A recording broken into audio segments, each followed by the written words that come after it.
G'day guys, PBX here. I'm back and my wife tells me I play way too many video games and bringing you, it's a demolition on Slums. I don't reckon Slums is that bad. A lot of people hate this map, but I think it's based on how you play it. You know, it's one of the few maps out there where the SMGs really don't dominate the assault rifles, and I mean, I love the assault rifles in this particular game. I like the AN-94, as I've discussed in previous videos.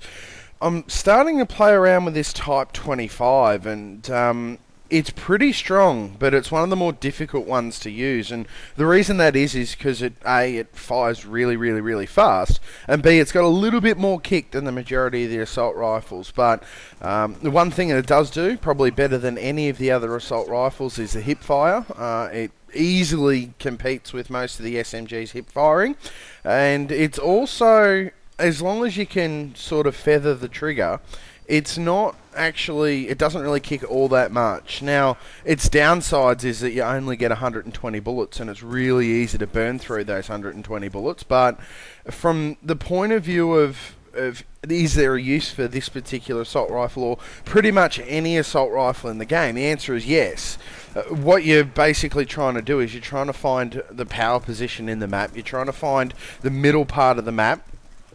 You want to try and edge your way there along with the rest of your team, because if your team's up level with you, so for example, you know, the majority of my team is relatively around me at the moment, and what it does is it enables you to focus on one area of the map rather than, rather than sort of going out there and just getting your ass kicked by, you know, people running to the side of you with SMGs and shotguns and that kind of thing.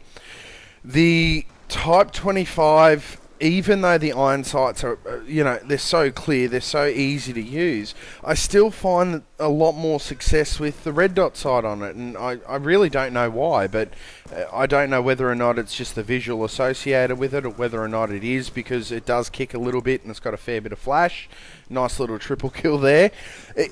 As you saw with that triple kill, it takes people down so quickly, and because it can compete with the SMG's hip firing and that kind of thing, it's a very viable weapon.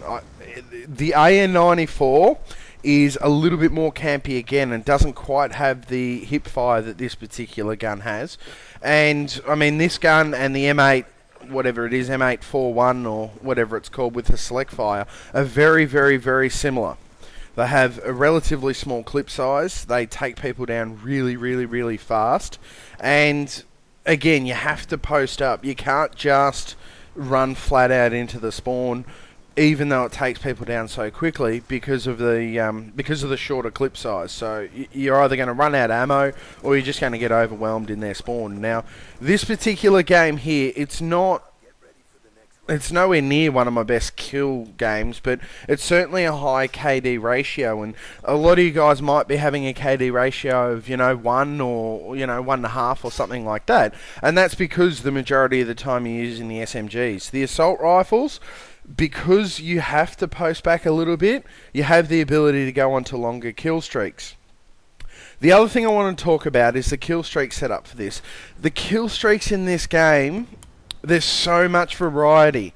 There's a viable option for low kill streaks. There's a viable option for medium, you know, kill streaks, more in the mid bracket. And there's also a very viable option for the higher kill streaks. You just have to change up your play style a little bit. In this particular video, I'm using the UAV, the stealth chopper, and the orbital VSAT.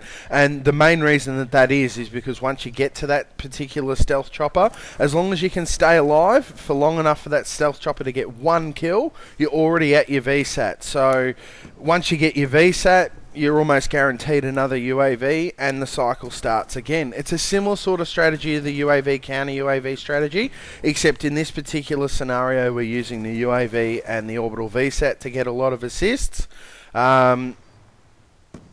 When you're trying to use an assault rifle, when you're trying to post up in the middle part of the map, it is ideal to know where the enemy is actually coming from. So when you get into the kill confirm game types, or you get into the hardpoint game types, the assault rifles really aren't going to be as viable as the SMGs, but in Demolition, I'm going to say it now, the assault rifles are a better option. The reason that is because they're always going to spawn on the same side of the map. You can focus on the same side of the map. Watch this, by the way. How did he kill me? I was ducked down behind the dumpster or bin or whatever the hell you want to call it there. Again, if you want to have success in Demolition, try out some of the assault rifles. The whole idea is to hold down choke points. The whole idea is to post up in the middle part of the map. You're going to see another perfect example of it here. I know that the enemy team has all recently spawned because of the amount of kill feed going on, so I was able to get a little bit more aggressive than the middle part of the map. I was able to move into this particular area here, and the UAV gives these two guys away, and I hip fire them because the Type 25 is so good at it. That sums up the game. It's a nice quick one. I don't really like posting 10-minute videos, so I was glad to get this little gameplay here in Demolition. I hope you've enjoyed the video. See you next time.